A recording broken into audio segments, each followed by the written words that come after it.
नमस्कार दोस्तों, my self Seema Singh. I hope आप सब बढ़िया होंगे। आज जो हमारा टॉपिक रहेगा वो प्रोटीन रहेगा। प्रोटीन क्या होता है, प्रोटीन से हमें कितनी एनर्जी मिलती है। प्रोटीन से हमें 4.2 किलो कैलोरी एनर्जी मिलती है, ठीक है। और प्रोटीन जो शब्द है ये ग्रीक भाषा से लिया गया है।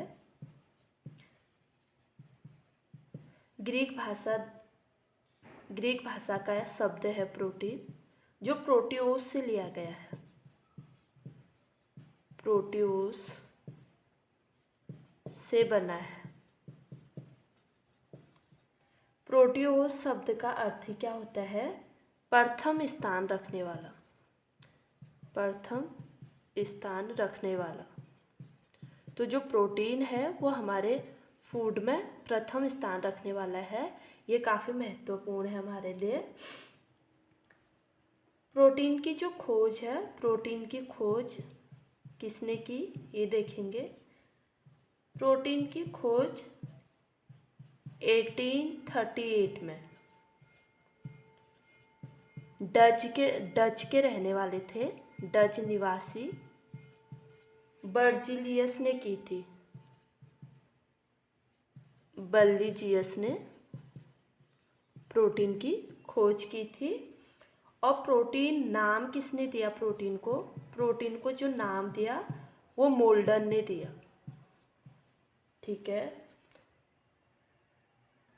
अगर हम अपने शरीर में प्रोटीन का स्थान देखें कि हमारे शरीर में प्रोटीन कितना होता है, प्रोटीन का हमारे शरीर में दूसरा स्थान होता है। पहले स्थान पे हमारे शरीर में जल होता है, उसके बाद जो सबसे अधिक मात्रा होती है वो प्रोटीन की होती है। दूसरा स्थान होता है प्रोटीन का हमारे शरीर में। प्रोटीन से हमें 4.2 किलो कैलोरीज मिलती है। प्रोटीन ग्रीक भाषा का शब्द है और प्रोटियोस से बना है। प्रोटियोस का मतलब क्या होता है, प्रथम स्थान रखने वाला।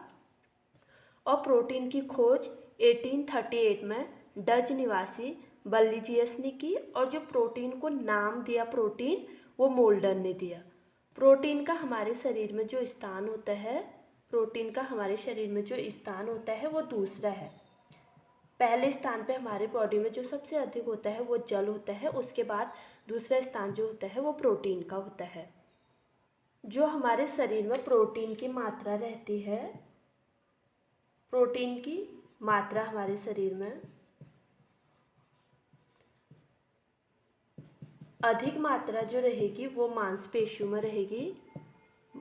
मांसपेशियों में हमारा प्रोटीन अधिक होता है, मांसपेशियों और ऊतकों में, ठीक है।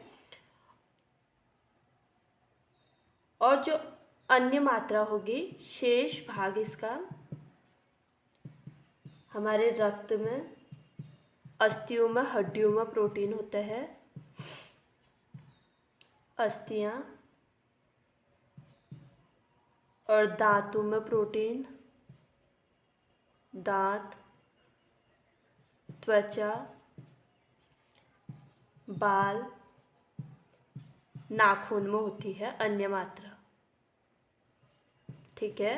जो प्रोटीन की मात्रा हमारे मांसपेशियों और ऊतकों में अधिक होती है। और जो अन्य शेष भाग होता है वो हमारे ब्लड में, हमारी हड्डियों में, दांतों में, त्वचा में और बाल में और नाखूनों में होती है। जो हमारी कोशिकाएं होती हैं, कोशिकाएं जो हमारे शरीर में सेल्स होती हैं, हमारे शरीर जो होता है सेल से बना होता है। कोशिका के जो केंद्रक होते हैं, कोशिकाओं के केंद्रक में प्रोटीन जो होता है, प्रोटीन न्यूक्लियो प्रोटीन के रूप में रहता है। न्यूक्लियो प्रोटीन के रूप में रहता है। जो कोशिका होती है, कोशिकाएं सेल से हमारी बॉडी बनी हुई होती है। सेल्स का जो केंद्रक होता है, उसके केंद्रक में प्रोटीन न्यूक्लियो प्रोटीन्स के रूप में रहता है। प्रोटीन एक कार्बनिक यौगिक है। प्रोटीन एक कार्बनिक यौगिक है। जब हमने अपने क्लासिफिकेशन ऑफ फूड पढ़ा था ना, कार्बनिक यौगिक है। जब हमने क्लासिफिकेशन ऑफ फूड पढ़ा था, वहाँ पे हमने देखा था कि हमारे फूड का जो एक टाइप है वो केमिकल के बेस पे भी हम उसका क्लासिफिकेशन अपने फूड का करते हैं। एक हमने ये भी देखा था, केमिकल बेस्ड से भी हम अपने फूड का क्लासिफिकेशन करते हैं। इसमें हमने जो देखे थे ऑर्गेनिक और इनऑर्गेनिक देखे थे, ऑर्गेनिक मैटर्स और इनऑर्गेनिक।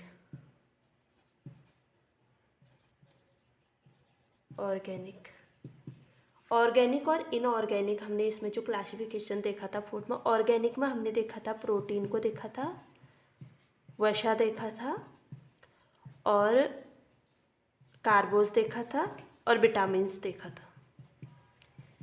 इनऑर्गेनिक जो हमने देखा था, इनऑर्गेनिक में खनिज को देखा था। तो इसीलिए प्रोटीन जो क्या है हमारा कार्बनिक यौगिक है, ऑर्गेनिक और इनऑर्गेनिक। ठीक है, आगे हम बात करेंगे कि प्रोटीन का रासायनिक संगठन क्या होता है, ये देखते हैं। अगर हम प्रोटीन का रासायनिक संगठन देखें तो प्रोटीन में कार्बन, ऑक्सीजन, नाइट्रोजन और हाइड्रोजन होता है। प्रोटीन में जो कार्बन होता है वो 50% होता है, ऑक्सीजन 32% होता है, नाइट्रोजन 16% होता है हमारे प्रोटीन में और हाइड्रोजन होता है 7%। जो प्रोटीन में नाइट्रोजन होता है वो कार्बोहाइड्रेट और वसा में नहीं होता है, इसलिए हम इसको नाइट्रोजन युक्त पदार्थ भी बोलते हैं। प्रोटीन को नाइट्रोजन युक्त पदार्थ भी बोलते हैं,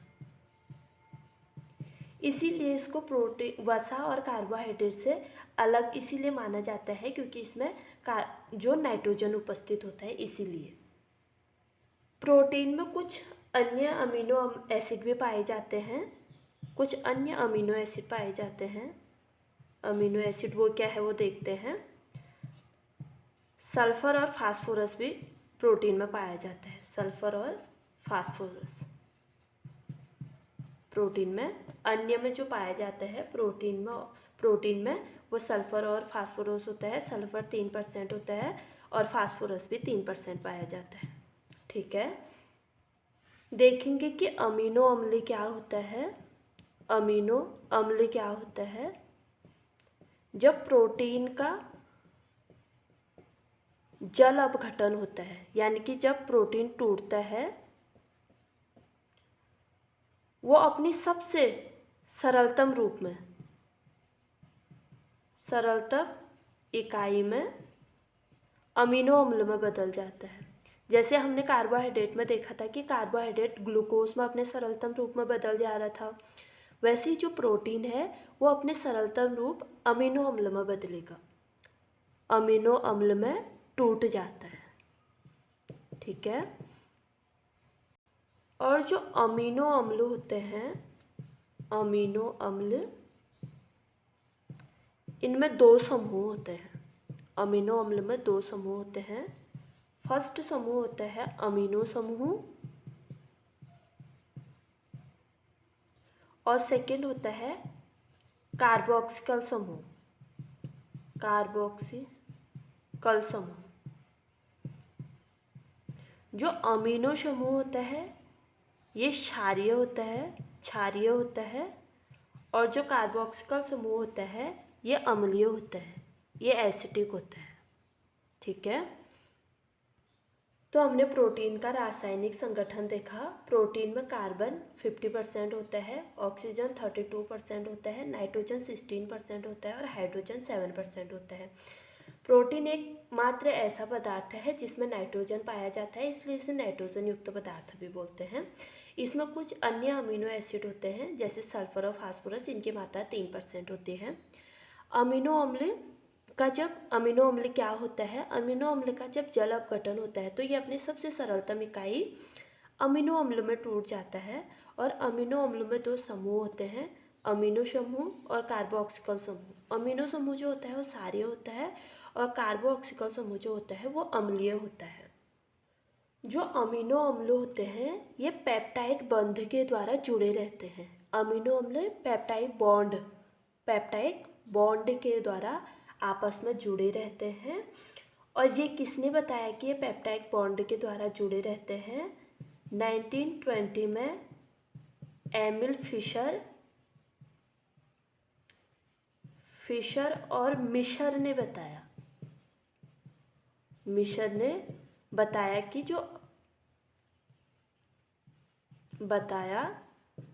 जो अमीनो अम्ल होते हैं वो पेप्टाइड बॉन्ड से जुड़े रहते हैं। अब हम देखेंगे कि अमीनो अम्ल कितने प्रकार के होते हैं। अमीनो अम्ल 22 प्रकार के होते हैं, 22 प्रकार के होते हैं। देखेंगे कौन कौन से हैं। आवश्यक अमीनो अम्ल और अनावश्यक अमीनो अम्ल।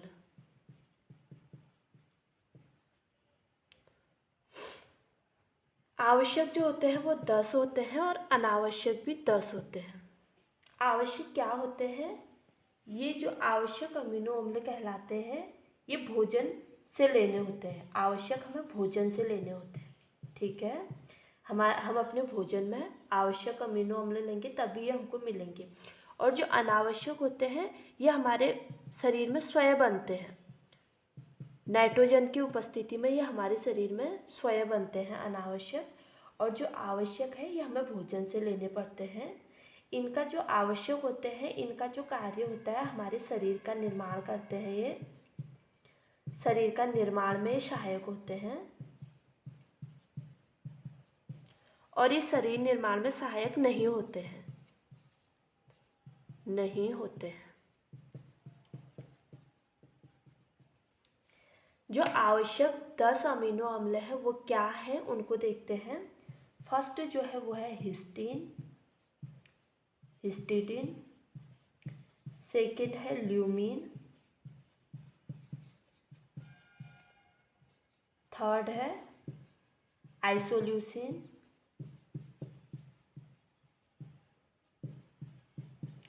फोर्थ है लाइसिन। मैं पूरा लिख लेती हूँ फिर देखते हैं।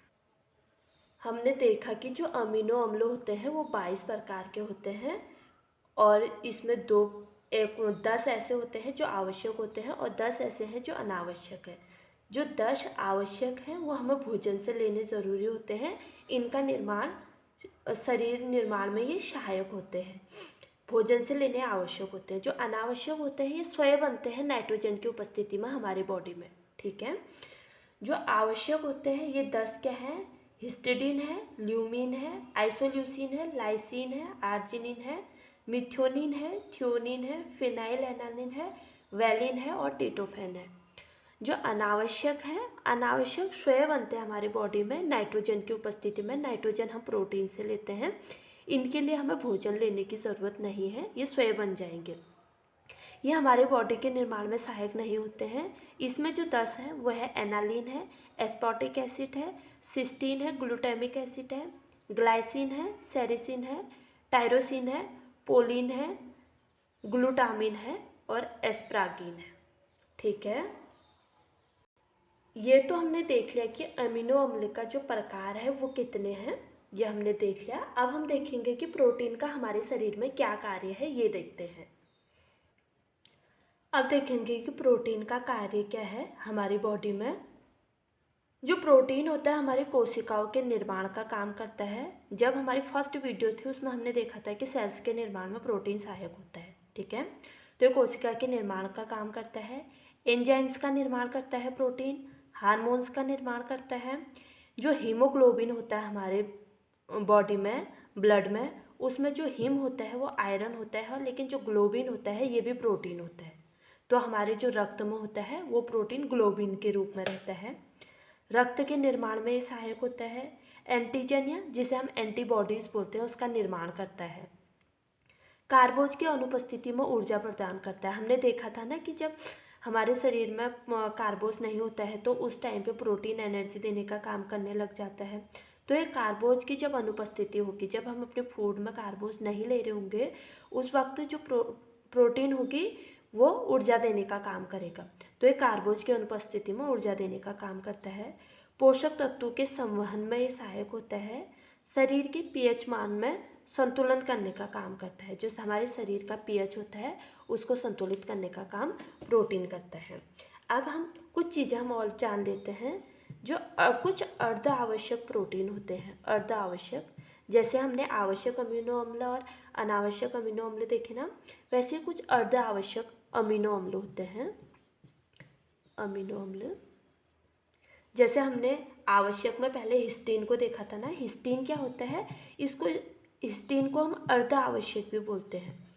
अर्ध आवश्यक इसलिए बोलते हैं क्योंकि नवजात शिशु के लिए चाहिए होता है, नवजात शिशु के लिए, छोटे बच्चों के लिए चाहिए होता है। कब चाहिए होगा, जब बच्चा छोटा होगा, लेकिन जैसे ही बच्चा बड़ा होगा तब उसके बाद हमें हिस्टीन की ज़रूरत नहीं होगी, इसीलिए इसको अर्ध आवश्यक बोला है। यानी कि ये नवजात अवस्था में ही चाहिए होगी, उससे आगे ये हमें नहीं चाहिए होगी। और फिर दूसरा है आर्जिनिन। आर्जिनिन को भी हम अर्ध आवश्यक बोलते हैं। जो हिस्टीन और आर्जिनिन थे ये हमारे आवश्यक अमीनो अम्ल में आ रहे थे, लेकिन जो हिस्टीन है ये नवजात के लिए चाहिए होता है और आर्जिनिन किशोरों के लिए चाहिए होता है।